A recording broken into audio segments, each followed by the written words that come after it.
औज़ुबिल्लाहिमिनश्शैतानिर्रजीम बिस्मिल्लाहिर्रहमानिर्रहीम। अस्सलाम वालेकुम व्यूअर्स, उम्मीद करता हूँ कि आप सब खैरियत से होंगे। आप देख रहे हैं मैथ एक्सपी के और आज हम स्टूडेंट डिस्कस करेंगे केमिस्ट्री के पेपर के बारे में, जो कि हमारा एनुअल एग्जाम्स के रिलेटेड मैं आपको टिप्स बताता हूँ। आई होप कि आपको मेरी बातों की समझ भी आती होगी और जो हैक्स मैं आपको बताता हूँ उन पर अमल भी करेंगे तो इंशाल्लाह आपका पेपर अच्छा होगा। लेकिन बेटा आजकल जो बात गर्दिश कर रही है कि पेपर कैंसिल हो रहे हैं या पेपर का रिलेटेड पेपर एग्जाम्स नहीं होंगे, ये बिल्कुल एक फ़ेक न्यूज़ है। पेपर होने हैं इंशाल्लाह, होने हैं, क्यों नहीं होने। थोड़ा सा डिले हो सकते हैं, जो मुल्की हालात की वजह से, तसरात की वजह से पेपर डिले हो सकते हैं, लेकिन होंगे ज़रूर। और उसके बाद जो 31 मार्च तक छुट्टियाँ हुई हैं पेपर की, 10 मार्च से 31 मार्च तक स्कूल कॉलेजेस ऑफ होंगे, तो इसमें बच्चों को काफ़ी लॉस तो ज़रूर होगा। क्योंकि जो बच्चे एक रेगुलर क्लास में जाके पढ़ते हैं वो एग्ज़ाम्स के रिलेटेड ऑनलाइन तो नहीं ना पढ़ेंगे, लेकिन आपने क्या करना है, बच्चे मेहनत नहीं छोड़नी, कोशिश करनी है कि अपनी क्लासेस रेगुलर लेनी है ऑनलाइन और अपने एग्ज़ाम्स की तैयारी करनी है। ये नहीं छोड़ना कि जी पेपर ना होंगे, नहीं होंगे, अल्लाह के आसरे छोड़ देना, नहीं। अगर यार देखो कि अगर पेपर होगे तो फिर क्या करोगे यार, अगर पेपर होगे तो फिर आप क्या करोगे। अगर आपने अपनी तैयारी पूरी रखनी है, अगर होगे तो आपको परेशानी ना हो, अगर ना होगे तो क्या है, पढ़ा हुआ कभी ज़ाया नहीं जाता।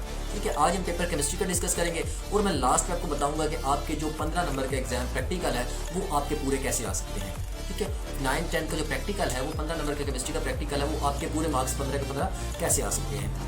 तो चलते हैं अपने केमिस्ट्री के पेपर के बारे में डिस्कस करते हैं। केमिस्ट्री का जो पेपर है बेटा वो होता है टोटल 60 मार्क्स का। ठीक है, 15 का प्रैक्टिकल होता भी बेसिकली 75 नंबर का ही है, लेकिन इसके जो 60 मार्क्स है ना, ये टोटल आपका पेपर 60 मार्क्स का होगा। ठीक है, जिसमें बेटा 12 नंबर के आपके होंगे एमसीक्यूज आएंगे बेटा आपकी टेक्स्ट बुक के एंड से, जो कि एमसीक्यूज बने होते हैं 10-10, 12-12 चैप्टर के एमसीक्यूज बने होते हैं। यार 9-10 में मार्क्स निकालना बहुत आसान है, बहुत ज़्यादा आसान है, क्योंकि उनमें हर चीज़ टेक्स्ट बुक की बैक साइड पे लिखी होती है। ठीक है, 12 नंबर के आपके एमसीक्यूज होंगे जो चैप्टर्स के अंदर बनेंगे, और टोटल चैप्टर्स कितने हैं, 5-7 चैप्टर्स हैं। तो आपने बेटा वहाँ पे क्या करना है, उनके एमसीक्यूज को वहां से प्रिपेयर कर लेना है। 12 नंबर आपके एमसीक्यूज के आगे। अब चलते हैं बेटा सब्जेक्टिव पेपर की तरफ। ठीक है, सब्जेक्टिव पेपर में बेटा हमारे पास वो कुछ ना क्वेश्चंस देगा, इसमें वो पेयर्स बनाएगा। ठीक है, सब्जेक्टिव पेपर्स आपका होगा 48 मार्क्स का। 48 मार्क्स में बेटा क्या होगा कि आपके वो पेयर्स बनाएगा। कितने पेयर्स बनाएगा, मेरे पास स्क्रीन पे पेपर चल रहा है कि आपके वो 3 पेयर्स बनाएगा।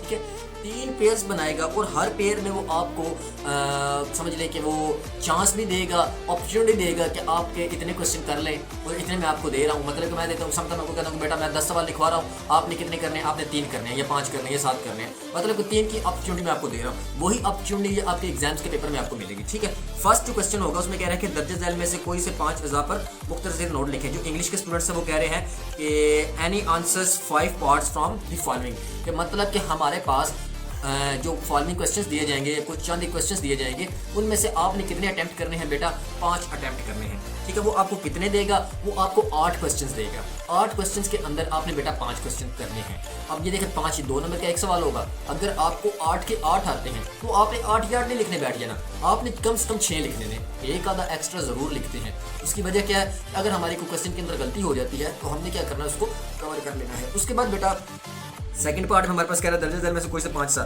सेकंड में भी वही हमारे पास 8 क्वेश्चंस होंगे, हमने उसमें से कितने करने हैं, 5। आते सारे हों लेकिन आपने 6 लिखने लाजमी है। अगर 6 नहीं आते तो 5 तो मस्ट ही लिखने हैं। ठीक है, और जो पासिंग स्टूडेंट्स हैं उनके लिए तो यही है कि वो यार कोशिश किया करें कि वो ना 2-2 3-3 सवाल लाजमी लिखा करें यार, ताकि एग्जामिनर का एक्सप्रेशन अच्छा हो। थोड़ा सा भर के पंजाबी जुबान चाहते ना, थोड़े भर के काले कर देते करो, वो लाजमी कीते करो, बगैर बिल्कुल ब्लैक शीट ना छोड़ा करो। ठीक है, अभी यार देखें क्वेश्चन स्टूडेंट्स अक्सर पेपर में ये गलती करते हैं कि यार वहाँ पे एग्जामिनर क्या होता है कि उसको ये समझ नहीं आती कि बच्चे अभी सवाल को वो रिप्रेजेंट कैसे किया। अक्सर बच्चों को क्या कहते हैं कि यार उनको ना थर्ड पार्ट के अंदर से एक सवाल आ रहा होता है। ठीक है, अब वो सवाल उनको आ रहा होता है, वो कहते हैं कि यार जब उन्होंने स्टार्ट लेना होता है ना, वो थर्ड सवाल पार्ट में से ना जो सवाल आता है वो डायरेक्ट लिख देते हैं, ऊपर ना कोई हेडिंग देते हैं ना कुछ बताते हैं कि ये कौन सा सवाल है, बस जवाब लिख दिया। अब एग्जामिनर को क्या होगा, उसको ये होगा कि यार बच्चे की रिप्रेजेंटेशन जो है वो बड़ी ख़राब है। रिप्रेजेंटेशन बहुत ज़्यादा मायने करती है, टाइम मैनेज बहुत ज़्यादा मायने करती है पेपर के अंदर। और बच्चे आपके जो समझ लेके एक लॉ है पेपर के अकॉर्डिंग, आपका डिसिप्लिन वो बहुत ज़्यादा उसके अंदर मैनेज करता है। ठीक है, पेपर रिप्रेजेंटेशन का बहुत ख्याल रखना है। पेपर को आ जाए तो पेपर के लिए ओवर कॉन्फिडेंस नहीं होना आपने। अक्सर स्टूडेंट्स ओवर कॉन्फिडेंस हो जाती हैं, जो कुछ आता भी होता है वो भी भूल जाते हैं। ठीक है, ओवर कॉन्फिडेंस नहीं होना, जो चीज़ आती है उसको सुकून से रखें, याद रखें बस ठीक है ये मुझे आती है। उसको लेड पेंसिल पकड़ ले, आप लेड पेंसिल पकड़ के ना जो चीज़ आप क्वेश्चन को पेपर को 10 मिनट के लिए जो पढ़ ले, मैंने जो स्टार्ट में कल भी वाली वीडियो में बताया था कि आपने पेपर को 10 मिनट के लिए पढ़ना है। ठीक है, अब 10 मिनट जब पेपर को पढ़ेंगे ना, आपको ये भी सवाल आ रहा है, ये भी आता है, ये भी आता है, आप लेड पेंसिल टिक लगा।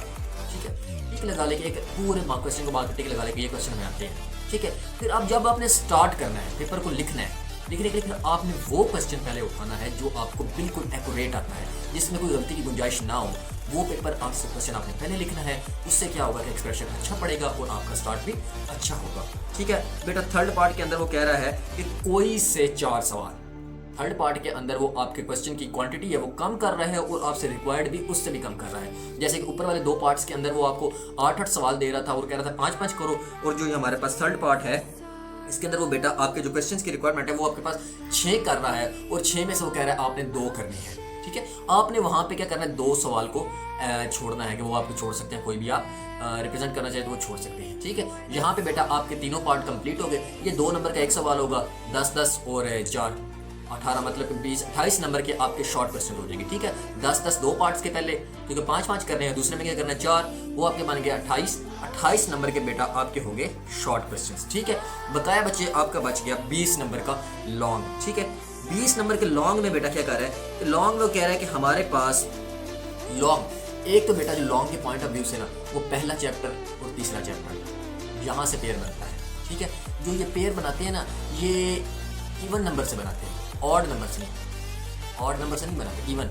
जो 1 3 5 7 9 ऐसे पेयर्स बनते हैं। ये नहीं होता कि 2 4 8 6 इससे पेयर नहीं बनता। ठीक है, इवन नंबर से पेयर बनता है। अभी पहले चैप्टर से और तीसरे चैप्टर से लॉन्ग लेगा, फिर उसके बाद वो लेगा बेटा 5वें से और 7वें से लेगा, इसी तरह वो 9वें से और 11वें, मतलब इस तरह वो इवन नंबर के साथ पेयर बनाएगा। सॉरी, इवन या ऑड नंबर जो भी बनता है इससे वो पेयर बनेगा।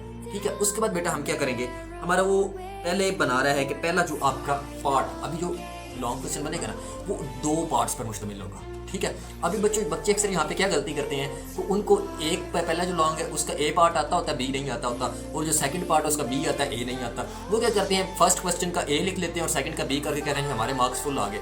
ऐसे नहीं होगा, ऐसे वो आपका पूरा पेपर रॉन्ग कर सकते हैं। ठीक है, या आपने करना है कि अगर आपको ए पार्ट का फर्स्ट क्वेश्चन का ए पार्ट आता है तो आपने बेटा क्या करना है, तो उसका ए ही लिखना है, बी नहीं ना लिखता तो बी क्या करेंगे, जो ए में लिखा है ना वो ही थोड़ा रिलेटेड बी में डाल दे, लिख दे लाजमी। चाहे वो क्या करेगा, फिर आपके मार्क्स कम कटेगा ज़रूर, लेकिन इस तरह पूरा नहीं रॉन्ग कर देगा। जैसे आपने ए और बी को मिक्स कर दिया, आपने के पास ए के और बी के 2 पार्ट है पहले सवाल के, आपको ए ठीक आता है बी नहीं आता, आपने ए में ए ठीक लिख के बी की जब हेडिंग देंगे तो वहाँ पर थोड़ा सा उससे रिलेटेड लिख देंगे, तो आई होप कि वो आपको 1-2 नंबर उसके भी दे देगा। इसी तरह बेटा आगे दूसरे 2 सवाल यहाँ पे आपके पास होंगे, तकरीबन 1 2 3 सवाल। ठीक है, यहाँ पे बेटा आपके पास 3 सवाल होंगे, लेकिन आपने उसमें से करने कितने हैं, 2 सवाल। इसमें भी अपॉर्चुनिटी होगी, आपने कोशिश करना है कि आपको जो सवाल आता है वो पहले करना है, जो नहीं आता वो बाद में करना है, और छोड़ना कोई सवाल नहीं है। अगर लेट्स सपोज कर लें कि आपको सारे सवालों के ए या बी भी पार्ट आते हैं, तो आपने वो लिखना ज़रूर है। ठीक है, जो आपको आते हैं ना वो लिखना लाजमी, ये नहीं कि फिर आप तीनों का लिख दें, कोई इशू नहीं, आप तीनों का लिख दें, ताकि जितना लिखा होगा ना एग्जामिनर को उतना ही ज़्यादा एक्सप्रेशन अच्छा लगेगा कि इस बच्चे को बहुत कुछ आता है, वो आपके मार्क्स नहीं काटेगा। ठीक है, और रही बात बेटा प्रैक्टिकल की, और जितने मार्क्स आपके ज़्यादा होंगे इतने ही प्रैक्टिकल में वो मार्क्स ज़्यादा देंगे। ठीक है, थोड़ा बहुत प्रैक्टिकल में, वैसे आपसे 9-10 के प्रैक्टिकल में मैं एक अलग वीडियो बनाऊंगा, थोड़ा सा हिंट दे देता हूँ कि प्रैक्टिकल में करते क्या है। प्रैक्टिकल में वो आपकी नोटबुक्स चेक करते हैं और आपका थोड़ा सा कॉन्फिडेंस चेक करते हैं, तो मैं एक वीडियो में ज़रूर बताऊंगा कि आपको प्रैक्टिकल कैसे जाना है और कैसे प्रिपेयर करना है। आई होप कि वीडियो अच्छी लगी हो तो चैनल को सब्सक्राइब करें, लाइक करें और कमेंट करना मत भूलिएगा। अल्लाह हाफिज़।